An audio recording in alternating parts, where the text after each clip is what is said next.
Hi, welcome to our new video. ഇന്ന് നമ്മുടെ കൂടെ നമ്മുടെ പോഡ്കാസ്റ്റിൽ ജോയിൻ ചെയ്യുന്നത് നമ്മുടെ എക്സ്പേർട്ട് മെൻഡർ ആയിട്ടുള്ള ഇലക്ട്രിക്കൽ മെൻഡർ ആയിട്ടുള്ള ജിഷ്ണു സാറാണ്. സാറിനെ കുറിച്ച് ഞാൻ ജസ്റ്റ് ഒന്ന് ബ്രീഫ് ഔട്ട് ചെയ്യാം. സാറിന് ഏകദേശം 11+ ഇയേഴ്സ് ഓഫ് എക്സ്പീരിയൻസ് ഈ BIM-MEP ഫീൽഡിൽ മാത്രമുള്ള ആളാണ്. സാർ ഇപ്പം വർക്ക് ചെയ്യുന്നത് UK ബേസ്ഡ് ആയിട്ടുള്ള അവിടുത്തെ ഒരു ടോപ്പ് MNC-യിലാണ്. സാറിനെ കുറിച്ച് പറയുമ്പം UK എഞ്ചിനീയറിംഗ് കൗൺസിലിലെ എഞ്ചിനീയറിംഗ് അക്രഡിറ്റേഷൻ ഉള്ള ആളാണ് നമ്മുടെ ജിഷ്ണു സാർ എന്ന് പറയുന്നത്. സാറിന്റെ ഒരു ട്രാക്ക് റെക്കോർഡ് നോക്കുകയാണെന്നുണ്ടെങ്കിലും കംപ്ലീറ്റ്ലി MNC ട്രാക്ക് റെക്കോർഡാണ് വരുന്നത്. നമുക്ക് കൂടുതലായിട്ട് ഡീറ്റെയിൽഡ് ആയിട്ടുള്ള കാര്യങ്ങൾ നമുക്ക് എന്ത് ചെയ്യാം, ഡിസ്കസ് ചെയ്യാം. Welcome Jishnu sir. Thank you. അപ്പോൾ നിങ്ങൾ ഏകദേശം 11+ ഇയേഴ്സ് ആയിട്ട് ഈ ഒരു ഫീൽഡിൽ വർക്ക് ചെയ്യുന്ന ആളാണ്. അപ്പൊ പലർക്കും നിങ്ങളൊരു ജേണി എങ്ങനെ ഈ ഒരു BIM-MEP ഫീൽഡിലേക്ക് എത്തി എന്നുള്ളത് അറിയാൻ താല്പര്യം ഉണ്ടാവും. അപ്പം അതൊന്ന് എക്സ്പ്ലെയിൻ ചെയ്യാൻ പറ്റുമോ, ആ ഒരു ജേണി എങ്ങനെ ആയിരുന്നു എന്നുള്ളത്? ഞാൻ 2013 പാസ് ഔട്ട് ആയത്. അപ്പൊ ആ സമയത്ത് വളരെ ട്രെൻഡിങ് ആയിട്ടിരുന്ന കാര്യങ്ങളാണ് PSC കോച്ചിങ്ങും അതുപോലെ ബാങ്ക് കോച്ചിങ്ങും. അപ്പൊ ഞാനും അതന്നെ ഫോളോ ചെയ്യാമെന്ന് കരുതിയിരുന്ന ഒരു സമയമായിരുന്നു. ആ സമയത്തായിരുന്നു എൻ്റെ ഒരു അങ്കിള് UAE-യിലുണ്ട്. അദ്ദേഹം എന്നോട് പറഞ്ഞു എന്തെങ്കിലും കോഴ്സ് ചെയ്തിട്ട് വിസിറ്റ് വിസ എടുത്ത് വരാൻ എന്നോട് പറഞ്ഞു. അപ്പൊ ഞാൻ അങ്ങനെ ഒരു സ്റ്റഡി നടത്തിയതിനു ശേഷം MEP എന്ന് പറയുന്ന ഫീൽഡിനെ പറ്റിയുള്ള സ്കോപ്പ് മനസ്സിലായതിനു ശേഷം ആ ഒരു കോഴ്സ് ഞാൻ ചെയ്യുകയും അതിനുശേഷം ഞാൻ 2013 തന്നെ വിസിറ്റ് വിസ എടുത്ത് പോവുകയാണ് ചെയ്തത്. അപ്പോൾ ഇനീഷ്യലി കുറച്ച് ഇന്റർവ്യൂസ് എല്ലാം ഞാൻ അറ്റൻഡ് ചെയ്തു. പക്ഷെ ടു ബി ഹോണസ്റ്റ് കുറച്ച് സ്ട്രഗ്ലിംഗ് ആയിരുന്നു. എന്നാൽ പോലും ഞാൻ അതിൽ കൂടുതൽ കാര്യങ്ങൾ പഠിക്കാൻ ശ്രമിക്കുകയും പിന്നീട് ഒരു ഇന്റർവ്യൂ ക്രാക്ക് ചെയ്യുകയും അവിടെ നല്ലൊരു കമ്പനിയിൽ തന്നെ നല്ലൊരു സാലറി തന്നെ ജോയിൻ ചെയ്യാനും സാധിച്ചു. അത് ആദ്യത്തെ ജോബ് അങ്ങനെ അബുദാബിയിൽ എനിക്ക് കിട്ടി. അതിനുശേഷം പിന്നീട് ഞാൻ MNC-കളിൽ വർക്ക് ചെയ്തു. എനിക്ക് വേറെ ഓപ്പർച്യൂണിറ്റീസ് കിട്ടിയപ്പോൾ ഞാൻ അതുപോലെ MNC-കൾ like L&T, WS Atkins, WSP പോലുള്ള MNC-കളിൽ എനിക്ക് ജോലി ചെയ്യാനുള്ള അവസരങ്ങൾ ലഭിച്ചു.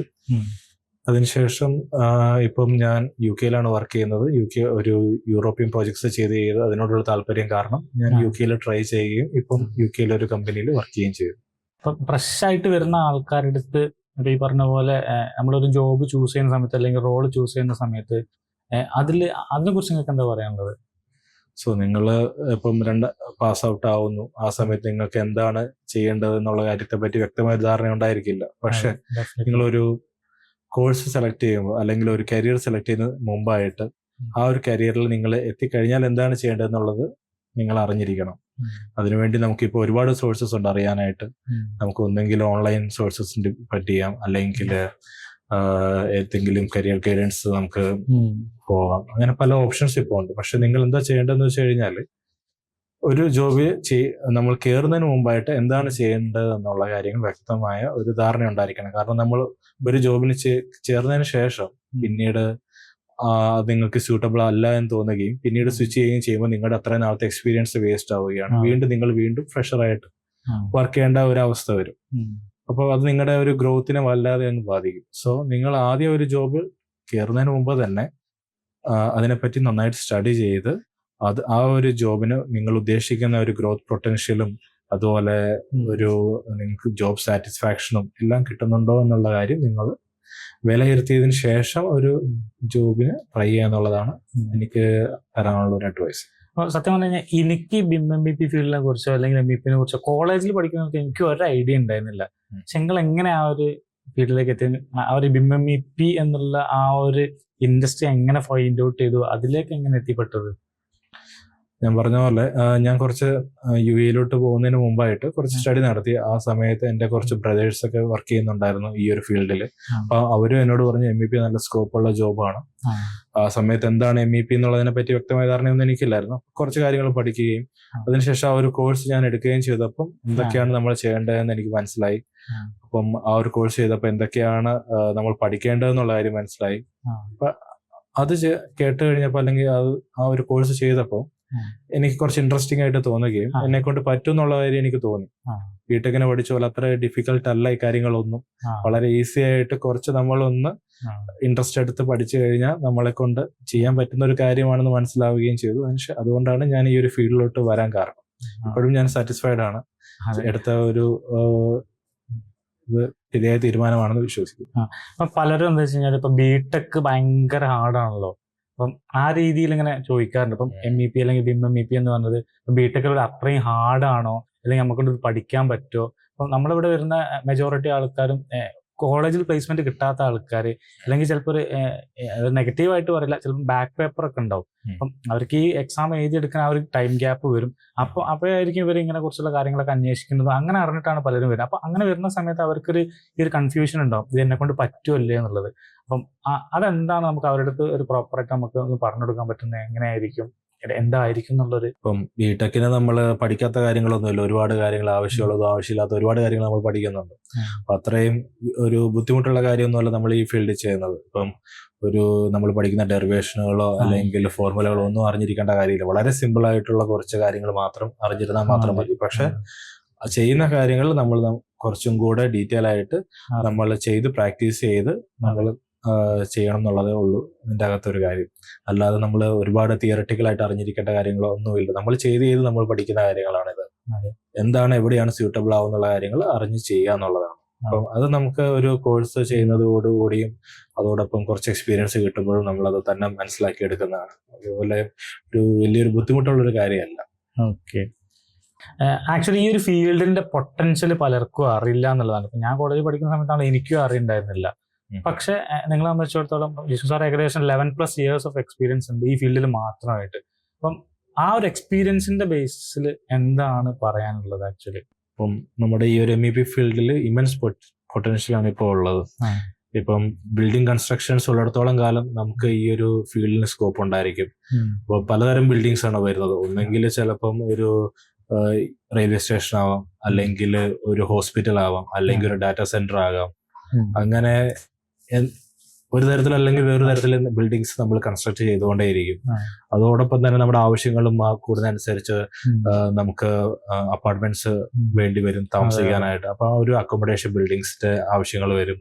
അപ്പം ഇതിനെല്ലാം നമുക്ക് ഒരു ഡിസൈനറിന്റെ ആവശ്യമുണ്ട്, ഇലക്ട്രിക്കൽ ഡിസൈനറിന്റെ ആവശ്യം വരുന്നുണ്ട്. അപ്പം നമ്മുടെ ഒരു ഓപ്പർച്യൂണിറ്റീസ് എന്ന് പറയുന്നത് വളരെ അധികമാണ്. അപ്പൊ ഇതുമായിട്ട് ബന്ധപ്പെട്ട ഒരുപാട് വേറെ ഫീൽഡുകൾ വരുന്നുണ്ട്. ഫീൽഡ് മീൻസ് ലൈക്ക് സെയിൽസിൽ വരുന്നുണ്ട് ഓപ്പർച്യൂണിറ്റീസ്, അതുപോലെ സൈറ്റിൽ വരുന്നുണ്ട്, അതുപോലെ ഡിസൈനിൽ വരുന്നുണ്ട്, പിന്നെ ക്ലയന്റിന്റെ സൈഡിൽ വരുന്നുണ്ട്. അങ്ങനെ ഒരുപാട് ഓപ്പർച്യൂണിറ്റീസ് നമുക്ക് ഇതുമായിട്ട് ബന്ധപ്പെട്ട് വരുന്നുണ്ട്. അപ്പം വേറെ പിന്നെ കൊറോണ പോലുള്ള കാര്യങ്ങൾ വരുന്ന സമയത്ത് എല്ലാ ഫീൽഡിനെയും ബാധിക്കുന്ന പോലെ ഒരു മാന്ദ്യം അല്ലെങ്കിൽ കാര്യങ്ങൾ ഇതിനെയും ബാധിക്കാം. പക്ഷെ അതെല്ലാം ആ ഒരു ഷോർട്ട് ടൈമിലേക്ക് മാത്രമായിരിക്കും. ഫ്യൂച്ചറിലേക്ക് വളരെയധികം ഓപ്പർച്യൂണിറ്റിയും സ്കോപ്പും ഉള്ള ഒരു കാര്യമാണിത്. മാത്രമല്ല, നിങ്ങൾക്ക് അത്യാവശ്യം എക്സ്പീരിയൻസ് ആയി കഴിഞ്ഞാൽ നിങ്ങൾക്ക് ഈവൻ യൂറോപ്യൻ കൺട്രീസിലോട്ടും ഡയറക്റ്റ് ആയിട്ട് ഇപ്പം ഓപ്പർച്യൂണിറ്റീസ് ഉണ്ട് ജോബ് ലഭിക്കാനായിട്ട്. ഇപ്പൊ UK ആയിക്കോട്ടെ, ഓസ്ട്രേലിയ ആയിക്കോട്ടെ, നിങ്ങൾക്ക് അത്യാവശ്യം എക്സ്പീരിയൻസ് ആയി കഴിഞ്ഞാൽ അങ്ങോട്ട് പോകാം. മിഡിൽ ഈസ്റ്റുകളിലാണെങ്കിൽ നിങ്ങൾ ഫ്രഷർ ആണെങ്കിൽ പോലും നിങ്ങൾക്ക് ഓപ്പർച്യൂണിറ്റീസ് ഇപ്പൊ കിട്ടും. അതുപോലെ തന്നെ ഇപ്പൊ നമുക്കൊരു ജോബ് സ്വിച്ച് ചെയ്യണമെന്നുണ്ടെങ്കിൽ പോലും വളരെയധികം ഓപ്പർച്യൂണിറ്റീസ് ആണ്. ഒരു കമ്പനിയിൽ നിന്ന് വേറൊരു കമ്പനിയിലേക്ക് ഇപ്പം നമുക്ക് വളരെ എളുപ്പം ഒരു ജോബ് സ്വിച്ച് ചെയ്യാൻ സാധിക്കുന്നുണ്ട് ഇപ്പം. അതായത് ഇപ്പൊ കോർ ഫീൽഡിൽ അല്ലാതെ വർക്ക് ചെയ്യുന്നവരുണ്ടാവും. അതായത് ഇലക്ട്രിക്കൽ എഞ്ചിനീയറിംഗ് പഠിച്ചിട്ടുണ്ടാവും, പക്ഷെ ഇലക്ട്രിക്കലിന്റെ കോർ ഫീൽഡിലായിരിക്കുന്നില്ല വർക്ക് ചെയ്യുന്നുണ്ടാവുക. അപ്പൊ അങ്ങനത്തെ ആൾക്കാർ നമ്മുടെ ഈ കോർ ഫീൽഡിലേക്ക് തിരിച്ചു വരണം, അല്ലെങ്കിൽ ഞാൻ 4 വർഷം പഠിച്ച അല്ലെങ്കിൽ ആ ഒരു ടൈം ഞാൻ വേസ്റ്റ് ചെയ്തു എന്നുള്ളൊരു റിഗ്രറ്റ് ഉള്ളിൽ വരുന്ന സമയത്ത് തിരിച്ചു വരണം എന്ന് ആഗ്രഹിക്കുന്ന ആൾക്കാരുണ്ടാവും. അപ്പൊ അവർക്ക് കൊടുക്കാൻ പറ്റുന്ന നല്ലൊരു മോട്ടിവേഷൻ എന്താണ്?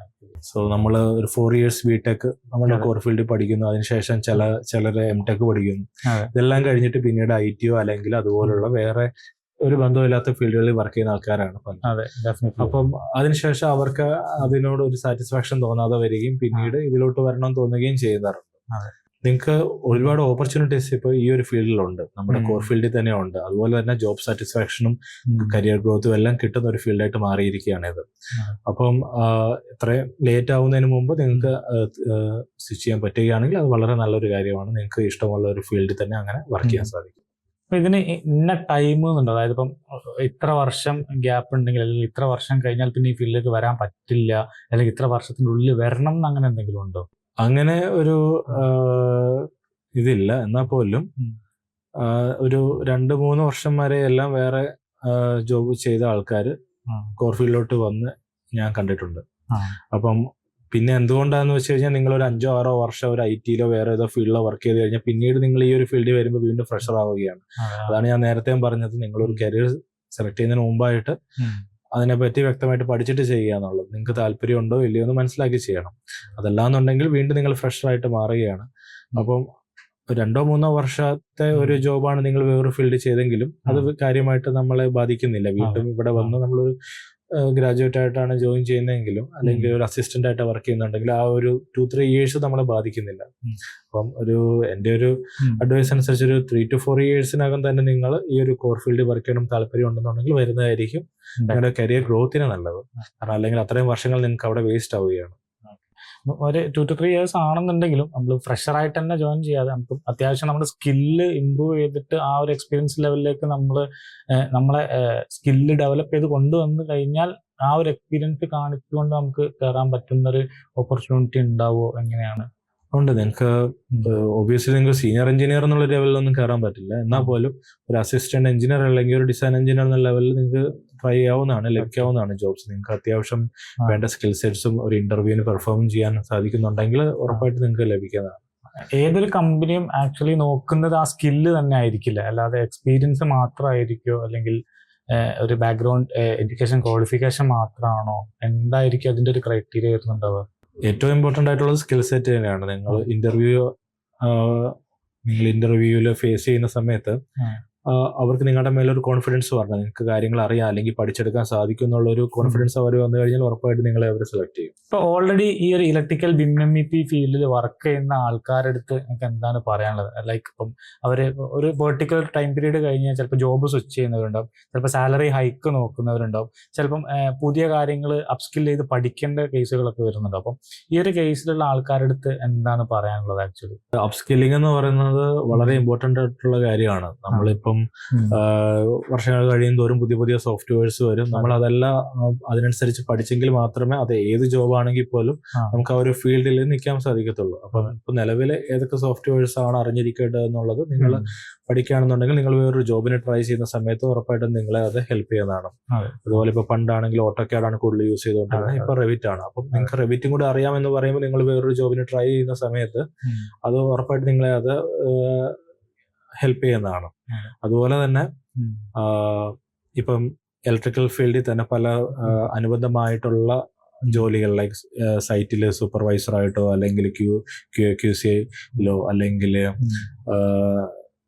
എന്താ പറയാ സെയിൽസിലൊക്കെ വർക്ക് ചെയ്യുന്നവരുണ്ടാവും. അപ്പം അവർക്ക് ഈ ഒരു ഫീൽഡിനെ പറ്റി ഒരു അറിവുണ്ട്. പക്ഷെ കുറച്ചും കൂടെ നമ്മൾ ഉപയോഗിക്കുന്ന സോഫ്റ്റ്വെയറുകളും അതുപോലെ തന്നെ കുറച്ച് ഡിസൈൻ കാര്യങ്ങളും എല്ലാം അറിഞ്ഞു കഴിഞ്ഞാൽ അവർക്ക് വളരെ എളുപ്പം ഈ ഒരു ഫീൽഡിലോട്ട് വരാനും സാധിക്കും. ഒരു ഫ്രഷർ എന്ന രീതിയിലല്ലാതെ തന്നെ ഒരു ഇന്റർമീഡിയറ്റ് എഞ്ചിനീയർ അല്ലെങ്കിൽ ഒരു സീനിയർ ലെവലിൽ ഓൾമോസ്റ്റ് സീനിയർ ലെവലിൽ തന്നെ അവർക്ക് ഈ ഒരു ജോബിലോട്ട് സ്വിച്ച് ചെയ്യാൻ സാധിക്കുന്നതാണ്. പല MNC കമ്പനീസ് ആണെങ്കിലും ഇപ്പം ഓട്ടോക്യാഡിനേക്കാളും കൂടുതൽ റെവിറ്റ് യൂസ് ചെയ്ത് തുടങ്ങിയിട്ടുണ്ട്. അപ്പം ഓട്ടോക്യാഡിൽ 2D ഡ്രോയിങ് ആണല്ലോ വരുന്നുണ്ടാവുക.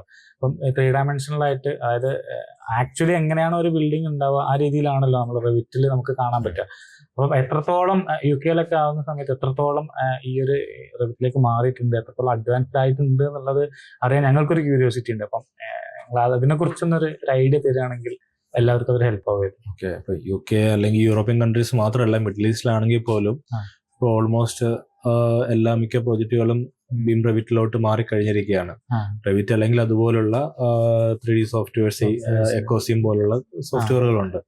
കൂടുതലും ഉപയോഗിക്കുന്നത് റെവിറ്റ് തന്നെയാണ്. അപ്പം നേരത്തെ ഒരു 2010-13 കാലഘട്ടം വരെയൊക്കെ ആയിരുന്നു കൂടുതലും ഓട്ടോക്യാഡിലൊക്കെ ഉപയോഗിച്ചുകൊണ്ടിരുന്നത്. ഓട്ടോക്യാഡിൽ ചെയ്യുമ്പോഴുള്ള കുഴപ്പം എന്താണെന്ന് വെച്ച് കഴിഞ്ഞാൽ, അല്ലെങ്കിൽ അതിന്റെ ഒരു ഡ്രോബാക്ക് എന്താണെന്ന് വെച്ച് കഴിഞ്ഞാൽ, ഒരുപാട് ടൈം കൺസ്യൂം ചെയ്യുമായിരുന്നു. ഇപ്പൊ നമുക്കൊരു പർട്ടിക്കുലർ ഏരിയയിൽ സെക്ഷൻ എടുത്ത് നോക്കണമെന്നുണ്ടെങ്കിൽ അവിടെ ഒരു ഡ്രാഫ്റ്റ്മാൻ ഇരുന്ന് കട്ട് ചെയ്ത് ഒരുപാട് ടൈം എടുക്കുമായിരുന്നു. ഇപ്പൊ റെവിറ്റിലാണെങ്കിൽ ജസ്റ്റ് ഒരു ടൂൾ ഉപയോഗിച്ച് കഴിഞ്ഞാൽ നമുക്ക് ആ ഒരു ഏത് ഏരിയയിലാണോ സെക്ഷനോ എലിവേഷനോ എടുക്കേണ്ടത് വളരെ ഈസി ആയിട്ട് അത് കിട്ടും. അതുപോലെ തന്നെ ക്ലാഷ് എവിടെയെങ്കിലും ഉണ്ടെങ്കിൽ അത് ഡിറ്റക്ട് ചെയ്യാനും, അങ്ങനെ ഒരു എന്താ പറയാ ഒരു ക്ലാഷ് ഫ്രീ മോഡൽ ക്രിയേറ്റ് ചെയ്യാനും, സൈറ്റിൽ എങ്ങനെയാണോ കൺസ്ട്രക്ട് ചെയ്യുന്നത് അതേ രീതിയിൽ തന്നെ നമുക്കിവിടെ കാണാൻ സാധിക്കും. അതുപോലെ തന്നെ വാക്ക് ത്രൂ ചെയ്യാനും, ലൈക്ക് ഇപ്പോൾ കുറച്ചും കൂടെ അഡ്വാൻസ്ഡ് ആയിട്ട് ഇപ്പം യൂറോപ്യൻ കൺട്രീസിലൊക്കെ ആണെങ്കിലും വിർച്വൽ റിയാലിറ്റിയുടെ ആ ഒരു ഗ്ലാസസ് ഒക്കെ വെച്ചിട്ട് നമുക്ക് വാക്ക് ത്രൂ ചെയ്യാൻ സാധിക്കും. ലൈക്ക് റെവിറ്റിലെ മോഡൽ നമ്മൾ അതിലോട്ട് ലോഡ് ചെയ്യുകയും അതിനുശേഷം നമുക്ക് ആ ഒരു മോഡലിൽ കൂടെ നടന്ന് നമുക്ക് എന്തെങ്കിലും പ്രശ്നങ്ങൾ ഉണ്ടെങ്കിൽ നമുക്ക് ഇപ്പോൾ ഒരു ഡിസൈനറും അതുപോലെ തന്നെ ഒരു BIM മോഡലറിനെയും അറ്റ് എ ടൈം ഒരേ സമയം ആ മോഡലിൽ നമുക്ക് ജോയിൻ ചെയ്യുകയും മോഡലറോട് സംസാരിച്ച് ഇന്നടുത്ത് പ്രശ്നമുണ്ട്, അല്ലെങ്കിൽ അത് ഇങ്ങനെ ചെയ്യണം എന്നുള്ള ഒരു ഇൻസ്ട്രക്ഷൻ കൊടുക്കുകയും എവിടെ എന്ത് ഇഷ്യൂസ് ഉണ്ടെങ്കിലും എന്താ പറയാ നമുക്ക് റിയൽ ടൈമിൽ തന്നെ കണ്ട് അത് തന്നെ ഉള്ളൊരു എന്താ പറയാ ഇഷ്യൂസ് സോൾവ് ചെയ്യാനൊക്കെ സാധിക്കുന്ന ഒരു രീതിയിലോട്ട് വളർന്നിരിക്കുകയാണ് ഈ ഒരു 3D മോഡലിങ്ങും കാര്യങ്ങളും എല്ലാം കാരണം. ഒരു സാധാരണക്കാരനെ സംബന്ധിച്ചിടത്തോളം ഇപ്പോൾ ഒരു വീട് നമ്മൾ റെവിറ്റിൽ ക്രിയേറ്റ് ചെയ്ത് കഴിഞ്ഞാൽ അപ്പോൾ അവർക്കൊരു ആക്ച്വൽ നമ്മളെ വീട് എങ്ങനെയാണുണ്ട് ആ രീതിയിൽ വീട്ടിലൂടെ നടന്നു പോകുന്ന പോലെ ഈ AI VR virtual reality through നമുക്കതിൽ വാക്ക് ത്രൂ ചെയ്യാൻ പറ്റുന്ന കേസിലേക്ക് വരെ ഇപ്പം എത്തിയിട്ടുണ്ട് എന്നുള്ളതാണ്. ഓക്കെ, ആ നിങ്ങൾ വെക്കാൻ ഉപയോഗിക്കുന്ന ഓരോ എക്യുപ്മെന്റ് വരെ നിങ്ങൾക്ക് ആ മോഡലിൽ കാണാൻ സാധിക്കും. അപ്പൊ ഒരു ഫ്രിഡ്ജ് ഉണ്ടെങ്കിൽ ആ ഫ്രിഡ്ജിന്റെ മോഡലിൽ ആ ഒരു മോഡലിൽ കാണാം, അല്ലെങ്കിൽ ഒരു മെക്കാനിക്കലിന്റെ ഒരു എക്യുപ്മെന്റ്, ഒരു എയർ ഹാൻഡ്ലിംഗ് യൂണിറ്റ് ഉണ്ടെങ്കിൽ അത് കാണാം, ട്രാൻസ്ഫോമർ ഉണ്ടെങ്കിൽ അത് കാണാം, എല്ലാം നമുക്ക് അതിന്റെ അകത്തൂടെ വാക്ക് ത്രൂ ചെയ്ത് കാണാൻ സാധിക്കും. അതുപോലെ തന്നെ എന്തെങ്കിലും ക്ലാഷസ് ഉണ്ടെങ്കിൽ അല്ലെങ്കിൽ നമുക്ക് പെട്ടെന്ന് ഒരു മോഡലിൽ കൂടെ നടക്കുമ്പോൾ എന്തെങ്കിലും മിസ്റ്റേക്സ് ഉണ്ടെങ്കിൽ കറക്റ്റ് ആയിട്ട് അറിയാൻ സാധിക്കും. ഒരു 2D ഡ്രോയിങ് നോക്കുന്നതിനേക്കാൾ കൂടുതൽ ഡീറ്റെയിൽസ് നമുക്ക് ഒരു 3D കിട്ടും. ഓക്കെ, ഇപ്പം പലർക്കും പേടിയുള്ള ഒരു കാര്യമാണ് AI. ഇപ്പം ഏറ്റവും കൂടുതൽ ആൾക്കാർ യൂസ് ചെയ്യുന്നതും ഒരുപാട് ലേ ഓഫുകളൊക്കെ വരുന്നതാണ്. അപ്പം ഈ ഒരു BIM-MEP electrical BIM-MEP field AI completely replace ചെയ്യുമോ എന്നുള്ള ഒരു ടെൻഷൻ പലർക്കും ഉണ്ട്. എന്താണ് അതിനെ കുറിച്ചുള്ള ഒരു എക്സ്പെർട്ട് ഒപ്പീനിയൻ പറയാനുള്ളത്? AI ഒരു ഇന്റർവ്യൂയോട് കൂടി തന്നെ നമ്മൾ ഒരുപാട് ലേ ഓഫ് കേട്ടായിരുന്നു, പക്ഷെ അത് കൂടുതലും IT സെക്ടറിലാണ്. ഇതുവരെ നമ്മുടെ ഒരു MEP ഫീൽഡിൽ അങ്ങനെ ഒരു ലേ ഓഫ് നടന്നിട്ടില്ല. അപ്പൊ അതിന്റെ മെയിൻ കാരണം എന്താന്ന് വെച്ച് കഴിഞ്ഞാൽ ഒരു ഹ്യൂമൻ ജഡ്ജ്മെന്റ് ഇല്ലാതെ നമുക്ക് ഈ ഒരു ഡിസൈൻ ചെയ്യാൻ സാധിക്കില്ല. കാരണം ഓരോ ബിൽഡിങ്ങും ഡിഫറെന്റ് ആണ്, ഐഡന്റിറ്റിക്കൽ അല്ല. അപ്പം നമുക്ക് ഒരിടത്ത് അപ്ലൈ ചെയ്യുന്ന സെറ്റ് ഓഫ് റൂൾസ് ഉപയോഗിച്ച് മറ്റൊരിടത്ത് ചെയ്യാൻ സാധിക്കത്തില്ല. അപ്പൊ ഒരു ഹ്യൂമൻ ജഡ്ജ്മെന്റ് നമുക്ക് എന്തായാലും വേണം. അതുകൊണ്ട് തന്നെ എന്തായാലും ഫ്യൂച്ചറിലൊന്നും ഇത് റീപ്ലേസ്മെന്റ് നടക്കാനുള്ള സാധ്യതകളൊന്നും കാണുന്നില്ല. അതുപോലെ തന്നെ ഒരുപാട് സോഫ്റ്റ്വെയർസ് നമ്മൾ ഉപയോഗിക്കുന്നുണ്ട്. അതെല്ലാം നമ്മളൊരു ഹ്യൂമന്റെ ജഡ്ജ്മെന്റോട് കൂടി മാത്രമേ ഇത് ചെയ്യാൻ സാധിക്കത്തുള്ളൂ. അതുകൊണ്ട് തന്നെ ഈ ഒരു ഫീൽഡ് സേഫ് ആണെന്നുള്ളതാണ്. അതേപോലെ കോർ ഫീൽഡിൽ ജോബ് നോക്കുന്ന ആൾക്കാരെ സംബന്ധിച്ചിടത്തോളം ഈ BIM-MEP ഫീൽഡ് എന്ന് പറയുന്നത് സേഫ് ആയിട്ടുള്ള ഒരു ഇൻഡസ്ട്രി തന്നെയാണ്. ഡെഫിനറ്റ്ലി അല്ലെ? ഒരു ഇലക്ട്രിക്കൽ BIM-MEP ഫീൽഡിലേക്ക് വരുന്ന സമയത്ത് നമുക്ക് കുറെ കാര്യങ്ങൾ അപ്സ്കിൽ ചെയ്യേണ്ടി വരും അല്ലെ? അപ്പൊ അങ്ങനെ വരുന്ന സമയത്ത് ഒരു കോഴ്സ് ചൂസ് ചെയ്യുന്ന സമയത്ത് എന്തൊക്കെ ശ്രദ്ധിക്കണം എന്നുള്ളത്. കാരണം ഇന്നത്തെ ഇൻഡസ്ട്രിയിൽ ഒരുപാട് ഫേക്ക് പ്രോമിസസുകൾ തന്നിട്ട് അതേപോലെ ഇൻഡസ്ട്രി ഡിമാൻഡ് ഒന്നും പ്രോപ്പർലി മനസ്സിലാക്കാതെ ഇപ്പം എങ്ങനെയാണെന്നുള്ളത് പ്രോപ്പർലി മനസ്സിലാക്കാതെ പലരും പോയി പെടുന്നവരുണ്ട്. ഇപ്പം പഠിച്ചു കഴിഞ്ഞിട്ടായിരിക്കും മനസ്സിലാക്കുന്നുണ്ടാവുക ഈ കാര്യങ്ങളൊന്നും അല്ല ആക്ച്വലി ഞാൻ പഠിക്കേണ്ടിയിരുന്നത്, അല്ലെങ്കിൽ ഇൻഡസ്ട്രി ഡിമാൻഡ് ചെയ്യുന്നതല്ല, അല്ലെങ്കിൽ ഈ റോളിന് വേണ്ടതല്ല എന്നൊക്കെ ഉള്ളത് പഠിച്ചു കഴിയുമ്പോൾ അല്ലെങ്കിൽ ഇന്റർവ്യൂ അറ്റൻഡ് ചെയ്യുമ്പോൾ മനസ്സിലാവുന്നുണ്ടാവുക. അപ്പം ഒരു കോഴ്സ് ചൂസ് ചെയ്യുന്ന സമയത്ത് ഈ ഒരു എക്സ്പീരിയൻസ് വെച്ചിട്ട് എന്തൊക്കെ കാര്യങ്ങൾ ശ്രദ്ധിക്കണം, അല്ലെങ്കിൽ ഇന്ന കാര്യങ്ങൾ നിങ്ങൾ ഉണ്ടെങ്കിൽ മാത്രം അവിടെ ജോയിൻ ചെയ്യുക എന്നുള്ള രീതിയിൽ എങ്ങനെയാണ് ഒരു സജഷൻ ഈ യങ് ജനറേഷനിലുള്ള ആൾക്കാർക്ക് കൊടുക്കാനുള്ളത്, ഈ കോഴ്സ് ഓപ്റ്റ് ചെയ്യുന്ന ആൾക്കാർക്ക്? ഓക്കെ, ഇപ്പം ഒരുപാട് കോഴ്സസ് ഇപ്പം നമുക്ക് അവൈലബിൾ ആണ്, ഓൺലൈനായിട്ടും ഓഫ്ലൈനായിട്ടും. അപ്പം നമ്മളൊരു കോഴ്സ് സെലക്ട് ചെയ്യുന്നതിന് മുമ്പായിട്ട് നമ്മൾ അറിഞ്ഞിരിക്കേണ്ടത് ആ കോഴ്സിന് ഒന്നാമത്തെ സ്കോപ്പ് അറിഞ്ഞിരിക്കണം. നമുക്ക് എത്രത്തോളം അതുകൊണ്ട് ഗ്രോത്ത് ഉണ്ടാവും, അങ്ങനെയുള്ള കാര്യങ്ങളൊക്കെ അറിഞ്ഞിരിക്കണം. പക്ഷെ അതിനു മുമ്പ് ആ ഒരു കോഴ്സിൽ എന്താണ് സിലബസ് എന്ന് അറിഞ്ഞിരിക്കണം.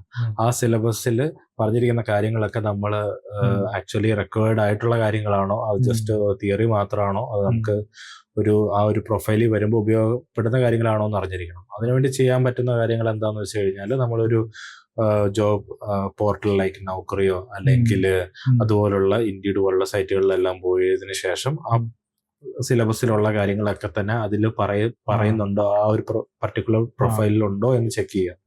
അങ്ങനെ ഉണ്ടെന്നുണ്ടെങ്കിൽ അത് അത്യാവശ്യം ഭേദപ്പെട്ട ഒരു കോഴ്സാണ് നമുക്ക് മനസ്സിലാക്കാം. അതുപോലെ തന്നെ ആ ഒരു പ്രൊഫൈലിൽ എത്രത്തോളം ഓപ്പർച്യൂണിറ്റീസ് വരുന്നുണ്ടെന്ന് നിങ്ങൾക്കൊന്ന് ഫിൽട്ടർ ചെയ്ത് നോക്കാം. ഒരുപാട് ഓപ്പണിങ്സ് കാണിക്കുന്ന ഒരു ഫീൽഡ് ആണെന്നുണ്ടെങ്കിൽ നിങ്ങൾക്കത് സെലക്ട് ചെയ്യാവുന്നതാണ്. പക്ഷെ നിങ്ങൾക്ക് അങ്ങനെ ഒരു വേക്കൻസികളൊന്നും കാണുന്നില്ല എന്നുണ്ടെങ്കിൽ നിങ്ങളത് ഒന്നുകൂടെ ചിന്തിക്കേണ്ട ഒരു കാര്യമാണ്. നമ്മൾ ജസ്റ്റ് ഒരു സിലബസ് മാത്രം നോക്കുന്ന കൈൻഡ് ഓഫ് രീതിയാണോ നല്ലത്, അല്ലെങ്കിൽ ആ സിലബസിലുള്ള കാര്യങ്ങൾ പ്രാക്ടിക്കലി അല്ലെങ്കിൽ പ്രൊജക്ട് ഓറിയന്റഡ് ആയിട്ട് ചെയ്യുന്നതാണോ നമ്മൾ ഓപ്റ്റ് ചെയ്യേണ്ടത്? അതും ശ്രദ്ധിക്കേണ്ട ഒരു കാര്യമാണ്. ഇപ്പൊ നിങ്ങൾ പല സ്ഥാപനങ്ങളിലും പോകുമ്പോൾ ചിലപ്പോൾ ഒരേ സിലബസ് നിങ്ങൾ കണ്ടെന്നിരിക്കും. പക്ഷെ ആ സിലബസിലുള്ളത് ചിലപ്പോൾ തിയററ്റിക്കൽ നോളജ് ആയിരിക്കും. പഠിപ്പിക്കുന്ന ആൾക്കും ചിലപ്പോൾ തിയററ്റിക്കൽ നോളജ് കാണത്തുള്ളായിരിക്കും. ഇതുപോലെ ഏതെങ്കിലും കോഴ്സുകൾ ചെയ്തതിനു ശേഷം അതിന്റെ ബേസിൽ പഠിപ്പിക്കുന്ന ആൾക്കാരും ഉണ്ട്. അപ്പൊ അങ്ങനെ വരുന്ന സമയത്ത് നിങ്ങൾക്ക് വേണ്ട കാര്യങ്ങൾ അല്ലെങ്കിൽ ആ ഒരു ആക്ച്വലി ഇൻ റിയാലിറ്റിയിൽ നിങ്ങൾ ചെയ്യുന്ന കാര്യങ്ങളായിരിക്കില്ല പഠിക്കുന്നത്. ജസ്റ്റ് കുറച്ച് തിയറി കാര്യങ്ങൾ, അത് നിങ്ങൾക്ക് ഒരു കോഴ്സിന് പോകാതെ തന്നെ ഒരു ഗൂഗിളിൽ സെർച്ച് ചെയ്താൽ കിട്ടുന്ന കാര്യങ്ങളാണ്. പക്ഷെ അപ്പം നിങ്ങൾ ഒരു കോഴ്സ് സെലക്ട് ചെയ്യുന്ന സമയത്ത് അത്യാവശ്യം എക്സ്പെർട്ടൈസ് ഉള്ള ഒരാളാണോ അത് എടുക്കുന്നത് എന്നുള്ള കാര്യം കൂടെ നിങ്ങൾ നോക്കുക. അതോടൊപ്പം തന്നെ സിലബസിൽ നമ്മൾ ഈ ഒരു പ്രൊഫൈലിൽ വേണ്ട കാര്യങ്ങളുണ്ടോ എന്നുള്ള കാര്യങ്ങളും കൂടെ വിലയിരുത്തുക. ഡെഫിനറ്റ്ലി പ്രൊജക്ട് ബേസ്ഡ് ആയിട്ടുള്ള ഒരു കരിക്കുലാണോ എന്നുള്ളത് നമ്മൾ എൻഷുർ ചെയ്യുക. തിയറി നമ്മൾ ഓൾറെഡി 4 കൊല്ലം ബിടെക്കിന് പഠിച്ചു, അതുകൊണ്ട് കാര്യമില്ലെന്നും മനസ്സിലായി. ഇനി കൂടുതൽ നമ്മൾ പഠിക്കേണ്ടത് പ്രാക്ടിക്കലി ആയിട്ടുള്ള കാര്യങ്ങളാണ്. അതെ, ഈ ഒരു BIM-MEP ഫീൽഡിൽ ഏറ്റവും കൂടുതൽ പൊട്ടൻഷ്യൽ ഉള്ള ഏണിംഗ് പൊട്ടൻഷ്യൽ ഉള്ള ഫീൽഡ് ഏതാണ്? അതായത് ലൈക്ക് ഇന്ത്യൻ പ്രൊജക്ട് ചെയ്യുന്നതാണോ, അല്ലെങ്കിൽ GCC European kind of project ചെയ്യുന്നതിലൂടെ ആണോ നമുക്ക് നല്ലൊരു ഏണിംഗ് പൊട്ടൻഷ്യലിലേക്ക് അല്ലെങ്കിൽ ആ കൈൻഡ് ഓഫ് റോളിലേക്ക് എത്താൻ പറ്റുക? നമുക്ക് അങ്ങനെ കമ്പയർ ചെയ്യാൻ പറ്റില്ല. GCCയും അതുപോലെ തന്നെ യൂറോപ്യൻ കൺട്രീസിലെ പ്രൊജക്ട്സ് എല്ലാം നല്ല നല്ല പ്രൊജക്ട്സ് തന്നെയാണ്. പക്ഷെ GCC പ്രൊജക്ട്സ് ചെയ്യുമ്പോൾ നമുക്ക് ഒരുപാട് എന്താ പറയാ ഓവർ ടൈമും കാര്യങ്ങളൊക്കെ ചെയ്യാനുള്ള ഒരു ഓപ്പർച്യൂണിറ്റീസ് കിട്ടും. അങ്ങനെ ചെയ്യുന്ന സമയത്ത് എന്താ പറയാ നമുക്ക് ഒരുപാട് അങ്ങനെ ഒരു ഹൈക്ക് കിട്ടാനുള്ള സാധ്യതകളുണ്ട്. അതുപോലെ തന്നെ ഓപ്പർച്യൂണിറ്റീസ് കൂടുതലും GCC പ്രൊജക്ട്സിനാണ് കൂടുതൽ വരുന്നത്. കൂടുതൽ MNCകൾ ഇന്ത്യയിലുള്ളത് ചെയ്യുന്നതും GCC പ്രൊജക്ട്സ് ആണ്. സോ അതുകൊണ്ട് തന്നെ GCC ആണ് നമുക്ക് എന്താ പറയാ ഒരു മണി വൈസ് നോക്കുമ്പോൾ കൂടുതൽ ബെറ്റർ. പക്ഷെ ഒരു യൂറോപ്യൻ പ്രൊജക്ട്സ് അല്ലെങ്കിൽ യൂറോപ്യൻ പ്രൊജക്ട്സ് ചെയ്യുന്ന ഒരു കമ്പനി വർക്ക് ചെയ്യുവാണെങ്കിലുള്ള ഗുണം എന്താണെന്ന് വെച്ച് കഴിഞ്ഞാൽ അവിടെ കുറച്ചും കൂടെ ഒരു വർക്ക് ലൈഫ് ബാലൻസ് കിട്ടും. അപ്പം ഓവറായിട്ട് വർക്ക് ചെയ്യേണ്ട വരില്ല. പക്ഷെ നിങ്ങളുടെ ഒരു അതുപോലെ തന്നെ ഓവർ ടൈം എല്ലാം അവിടെ കിട്ടുന്നത് കുറവായിരിക്കും. ഓവർ ടൈം ഓപ്പർച്യൂണിറ്റീസും കുറവായിരിക്കും. കാരണം അവര് വർക്ക് ലൈഫ് ബാലൻസിനൊക്കെ ഒരുപാട് ഇമ്പോർട്ടൻസ് കൊടുക്കുന്നതാണ്. സോ അത് നിങ്ങൾ നോക്കുക, ഏതിനാണ് ഇമ്പോർട്ടൻസ്, ഇപ്പം മണിയാണോ അതോ വർക്ക് ലൈഫ് ബാലൻസ് ആണോ എന്ന് നോക്കിയതിനു ശേഷം അത് സെലക്ട് ചെയ്യുക. ഓൾ ടുഗദർ പറയുകയാണെന്നുണ്ടെങ്കിൽ വർക്ക് ലൈഫ് ബാലൻസും ഏർണിംഗ് പൊട്ടൻഷ്യലും രണ്ടും നോക്കുകയാണെങ്കിൽ ഡെഫിനറ്റ്ലി അതൊരു GCC European companies MNC companies opt ചെയ്യുന്നതിനാണ് എപ്പോഴും ബെറ്റർ അല്ലേ? അതെ, ഇന്ത്യൻ പ്രോജക്ട്സ് ചെയ്യുന്ന ഇന്ത്യൻ MNCകൾ കുറെ കമ്പനികളുണ്ട്. അപ്പൊ അതിനേക്കാളും ബെറ്റർ ആയിട്ട് എന്തായാലും GCC അല്ലെങ്കിൽ യൂറോപ്യൻ പ്രോജക്ട്സ് ചെയ്യുന്നതാണ് നല്ലത്. അപ്പോൾ നമ്മളടുത്ത് പലരും ചോദിക്കാറുണ്ട് ഈ BIM-MEP മെന്റർഷിപ്പ് പ്രോഗ്രാം അല്ലെങ്കിൽ കോഴ്സ് ആർക്കൊക്കെ പഠിക്കാം എന്നുള്ളത് അല്ലെങ്കിൽ പഠിക്കാൻ പറ്റും എന്നുള്ളത് ചോദിക്കാറുണ്ട്. അപ്പം അതിനൊരു ക്ലാരിറ്റി ഒന്ന് പറഞ്ഞുതരാൻ പറ്റുമോ? To be honest, design engineer എന്നൊരു പൊസിഷനിലേക്ക് ഒരു BTech കഴിഞ്ഞ ഒരാൾക്കാണ് എൻട്രി കിട്ടാൻ വളരെ എളുപ്പം.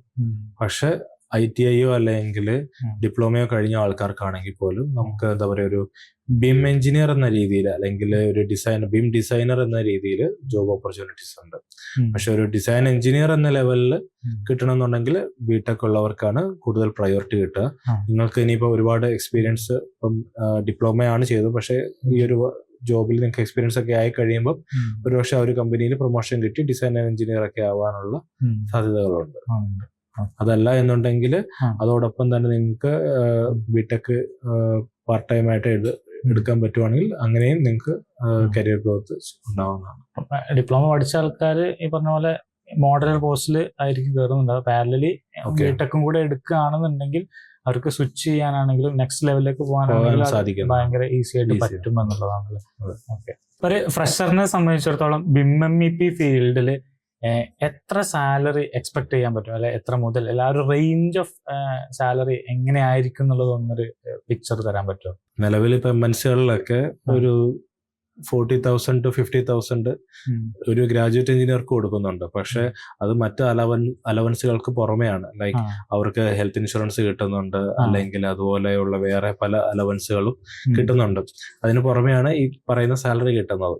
പക്ഷെ ഒരു സാധാരണ ഒരു കമ്പനികളിലേക്ക്, ഒരു ഇന്ത്യൻ കമ്പനിയോ അല്ലെങ്കിൽ ലോക്കൽ കമ്പനികളിലൊക്കെ വർക്ക് ചെയ്യുന്നവർക്ക് സ്റ്റാർട്ടിങ്ങിൽ കിട്ടുന്നത് ഒരു 20,000 30,000 ആ റേഞ്ചിലായിരിക്കും. പക്ഷെ നമ്മളെപ്പോഴും എന്താ പറയുക ഒരു MNCകളിൽ കയറാൻ ശ്രമിക്കുക. കാരണം നമുക്ക് കിട്ടുന്ന ബെനിഫിറ്റ്സ് വളരെ അധികമാണ്. നമ്മളൊരു MNC വർക്ക് ചെയ്ത് കഴിഞ്ഞാൽ വീണ്ടും ഒരു MNCയിലോട്ട് സ്വിച്ച് ചെയ്യാനും വളരെ എളുപ്പമാണ്. അപ്പം ഇത് കംപ്ലീറ്റ്ലി ബേസ്ഡ് ഓൺ നമ്മൾ ഒരു എന്താ പറയാ MNC ആണെന്നോ അല്ലെങ്കിൽ കമ്പനീനെ ഡിപ്പെൻഡ് ചെയ്യും ആ ഒരു സാലറി പാക്കേജ് എന്നുള്ളതാണല്ലേ? മിക്ക MNCകളും സ്റ്റാൻഡേർഡ് ആയിട്ട് നല്ലൊരു പാക്കേജ് തന്നെ ഇപ്പൊ കൊടുക്കുന്നുണ്ട്. ഒരു ലൈക്ക് 40,000 അബോവ് പെർ മന്ത് തന്നെ സ്റ്റാർട്ടിങ് തന്നെ കൊടുക്കുന്നുണ്ട്. മാത്രമല്ല ഇപ്പം ചില WSP പോലുള്ള കമ്പനികളാണെങ്കിൽ എവറി 6 months അവർ അഡീഷണലി ഇയർലി കരിയർ പ്രൊഫഷണൽസിന് വേണ്ടി അവർ അഡീഷണലി ഒരു ഹൈക്ക് കൊടുക്കുന്നുണ്ട്. അപ്പം വളരെയധികം പ്രൊമോഷനാണ് ഇപ്പൊ ഇവർക്ക് കൊടുക്കുന്നത് ഫ്രഷേഴ്സിന്. അപ്പൊ ഈ പറഞ്ഞ പോലെ ഫ്രഷർ ആയിട്ട് ഈ BIM-MEP ഫീൽഡിൽ ജോയിൻ ചെയ്ത ഒരാളെ സംബന്ധിച്ചിടത്തോളം പൊസിഷൻ വൈസ് എങ്ങനെയായിരിക്കും അവരുടെ ഒരു ഗ്രോത്ത് വരുന്നുണ്ടാവുക? ഓക്കെ, ഇപ്പൊ നിങ്ങൾ ജോയിൻ ചെയ്യുന്ന സമയത്ത് ഒരു ഗ്രാജുവേറ്റ് എഞ്ചിനീയർ അല്ലെങ്കിൽ ഒരു ജൂനിയർ എഞ്ചിനീയർ എന്ന ലെവലിലായിരിക്കും ജോയിൻ ചെയ്യുന്നുണ്ടാവുക.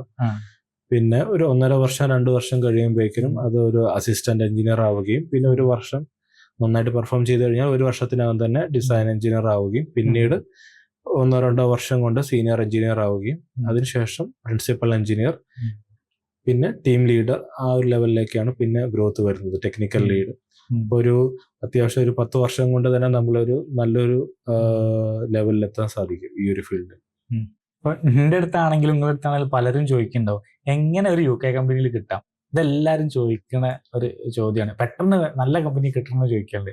അപ്പൊ നിങ്ങളുടെ അടുത്തും കുറെ ആൾക്കാർ നമ്മളെ സ്റ്റുഡൻസ് ആണെങ്കിലും പലരും ചോദിച്ചിട്ടുണ്ടാവും. എന്താണ് അവരടുത്ത് പറയുന്നത്? UK കമ്പനിയിൽ ഒരു ഫ്രഷർ ആയിട്ട് കിട്ടാനാണെന്നെങ്കിൽ ഏറ്റവും എളുപ്പമുള്ള മാർഗം സ്ട്രേറ്റ് ആയിട്ട് അവിടെ ചെന്ന് പഠിക്കുക. പഠിച്ചു കഴിഞ്ഞതിന് ശേഷം അവിടുത്തെ ആ ഒരു PSW എടുത്ത് അവിടെ ഒരു ജോബ് ട്രൈ ചെയ്ത് അവിടെ കയറുക എന്നുള്ളതാണ് ഏറ്റവും എളുപ്പമുള്ള കാര്യം. പക്ഷെ നിങ്ങൾ നാട്ടിൽ കുറച്ച് ഈ ഒരു ഫീൽഡിൽ വർക്ക് ചെയ്തിട്ടുള്ള ആളാണെന്നുണ്ടെങ്കിൽ അതിനുശേഷം നിങ്ങൾ അവിടെ ചെന്ന് എന്തെങ്കിലും പഠിക്കുകയാണെങ്കിൽ ആ പഠിത്തം കഴിയുമ്പോൾ നിങ്ങൾക്ക് ഈ ഫീൽഡിൽ ജോലി കിട്ടാൻ വളരെ എളുപ്പമായിരിക്കും. അപ്പൊ ജസ്റ്റ് ഒന്നും പഠിക്കാതെ അല്ലെങ്കിൽ ഈ ഒരു ഫീൽഡിൽ വർക്ക് ചെയ്യാതെ നിങ്ങൾ UK ചെന്നതിന് ശേഷം UK പോയി പഠിച്ച് ഒരു ജോബിന് ട്രൈ ചെയ്ത് കഴിഞ്ഞാൽ കിട്ടാൻ ബുദ്ധിമുട്ടായിരിക്കും. പക്ഷെ ഇവിടെ നിന്ന് കുറച്ച് എക്സ്പീരിയൻസ് ആയതിനു ശേഷം നിങ്ങൾ UK ചെന്ന് ഒരു കോഴ്സ് ചെയ്തതിന് ശേഷം ഒരു ജോബിന് ട്രൈ ചെയ്താൽ കിട്ടാൻ എളുപ്പമായിരിക്കും. ഇനി അത് ഒരു ഗ്രാജുവേറ്റ് അല്ലെങ്കിൽ ജൂനിയർ ലെവലുള്ള ആൾക്കാരുടെ കാര്യമാണ് പറഞ്ഞത്. അത്യാവശ്യം നാട്ടിൽ തന്നെ എക്സ്പീരിയൻസ് ഉണ്ട്, ഒരു 5 വർഷം 6 വർഷം എക്സ്പീരിയൻസ് ഉള്ളവർക്കാണെങ്കിൽ ഡയറക്ട്ലി നമുക്ക് skilled worker visa through apply ചെയ്ത് നമുക്ക് ജോബ് കിട്ടാൻ സാധ്യതയുണ്ട്. അന്നേരം നമുക്ക് അവിടെ പോയി പഠിക്കേണ്ട കാര്യമൊന്നുമില്ല. ജസ്റ്റ് ലിങ്ക്ഡിനിലും അതുപോലുള്ള ജോബ് പോർട്ടലുകളെല്ലാം ചെക്ക് ചെയ്തുകൊണ്ടേ ഇരിക്കുക. അതിനുശേഷം നിങ്ങൾ ഓരോ റിക്വയർമെന്റ് അനുസരിച്ച്, ഓരോ ജോബിന്റെ റിക്വയർമെന്റ് അനുസരിച്ച്, പ്രൊഫൈൽ അനുസരിച്ച് നിങ്ങൾ നിങ്ങളുടെ CV അപ്ഡേറ്റ് ചെയ്ത് അയച്ചു കൊടുക്കുക. ഷോർട്ട് ലിസ്റ്റ് ആവുകയാണെങ്കിൽ നിങ്ങളെ വിളിക്കുകയും ആ ഇന്റർവ്യൂ ക്രാക്ക് ആവുകയാണെങ്കിൽ അവിടെ ജോബ് നിങ്ങൾക്ക് സെക്യൂർ ചെയ്യാൻ സാധിക്കുന്നതാണ്. ഈ 2 ഓപ്ഷൻസ് ആണ് ഇപ്പൊ നിലവിൽ ഈസി ആയിട്ടുള്ളത്. ഇപ്പോൾ കോവിഡ് സമയത്ത് ഒരുപാട് IT ഫീൽഡിലുള്ള കമ്പനീസ് ഒക്കെ വർക്ക് ഫ്രം ഹോം ആക്കിയിട്ടുണ്ടായിരുന്നു. അപ്പം അതേപോലെ ഇപ്പോൾ കോവിഡ് കഴിഞ്ഞ സമയത്താണെങ്കിലും അവർ ആ വർക്ക് ഫ്രം ഹോം ആക്കുന്ന സമയത്ത് ഒരുപാട് എക്സ്പെൻസുകൾ കമ്പനിക്ക് കുറയ്ക്കാൻ പറ്റുന്നുണ്ട്. ഇപ്പം ഈ ഒരു BIM-MEP ഫീൽഡിലാണെങ്കിലും ഈ ഒരു വർക്ക് ഫ്രം ഹോമിന്റെ ഓപ്പർച്യൂണിറ്റീസ് എന്തൊക്കെയാണെന്നുള്ളതാണ്. കോവിഡിന് ശേഷമാണ് നമ്മുടെ ഈ വർക്ക് ഫ്രം ഹോം എല്ലായിടത്തും ഇൻട്രൊഡ്യൂസ്ഡ് ആയത്. അപ്പൊ നമ്മുടെ MEP ഫീൽഡിലും വളരെയധികം വർക്ക് ഫ്രം ഹോമുകൾ ഇപ്പം മിക്ക കമ്പനികളും കൊടുക്കുന്നുണ്ട്. Like most of the companies weekly 3 days ഓഫീസിൽ വരണം, 2 days വർക്ക് ഫ്രം ഹോം ആണ് കൊടുക്കുന്നത്. പക്ഷെ എന്നാലും അതും കുറച്ചും കൂടെ ഫ്ലെക്സിബിൾ ആണ്. ലൈക്ക് ഒരു 12 days മന്ത്ലി നിങ്ങൾ ഒരുമിച്ച് വന്നു കഴിഞ്ഞാൽ നിങ്ങൾക്ക് ബാക്കിയുള്ള ദിവസങ്ങൾ വീട്ടിൽ ഇരിക്കുക, അല്ലെങ്കിൽ എങ്ങനെയെങ്കിലും ഒരു 12 days എങ്ങനെയും ക്ലബ് ചെയ്ത് വന്നാൽ മതി എന്നൊക്കെയുള്ള ഒരു രീതിയിലാണ് ഇപ്പോഴും കമ്പനികൾ പ്രൊവൈഡ് ചെയ്യുന്നത്. നമുക്കത് നമ്മുടെ ഒരു വർക്ക് ലൈഫ് ബാലൻസിനൊക്കെ വളരെ നല്ലതാണ്. നമുക്ക് എന്തെങ്കിലും ആവശ്യങ്ങളുണ്ടെങ്കിലും ഒക്കെ നമുക്ക് അതിനനുസരിച്ച് ഇപ്പം ക്ലബ് ചെയ്ത് നമ്മുടെ വർക്ക് ഫ്രം ഹോം ഒക്കെ എടുക്കാവുന്നതാണ്. ഇപ്പം അതിപ്പം മിക്ക MNCകളും ലൈക്ക് അരൂപ ആണെങ്കിലും WSP ആണെങ്കിലും ജേക്കബ്സ് ആണെങ്കിലും മർക്കാഡിസ് ആണെങ്കിലും മോട്ട് ആണെങ്കിലും ECOM ആണെങ്കിലും എല്ലാം വർക്ക് ഫ്രം ഹോം പ്രൊവൈഡ് ചെയ്യുന്നുണ്ട്, സപ്പോർട്ട് ചെയ്യുന്നുണ്ട്.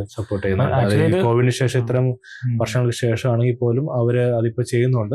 കാരണം അവരതിനെ പ്രൊമോട്ടും ചെയ്യുന്നുണ്ട്. കാരണം ഒരുപാട് ഓപ്പർച്യൂണിറ്റീസ് വരുമ്പോൾ ഒരുപാട് പേര് റിക്രൂട്ട് ചെയ്യുന്നുണ്ട്. ഇപ്പൊ അവര് ഇത്രയും പേർക്കുള്ള ഒരു ഫെസിലിറ്റീസ് അപ്പൊ അവർക്ക് കൊടുക്കണം എന്നുണ്ടെങ്കിൽ അതും വീണ്ടും എക്സ്പെൻസ് കൂട്ടുകയുള്ളൂ. അപ്പം അതുകൊണ്ട് തന്നെ എന്തായാലും നിയർ ഫ്യൂച്ചറിലൊന്നും വർക്ക് ഫ്രം ഹോം എന്തായാലും എടുത്ത് കളയാനുള്ള സാധ്യതകളില്ല.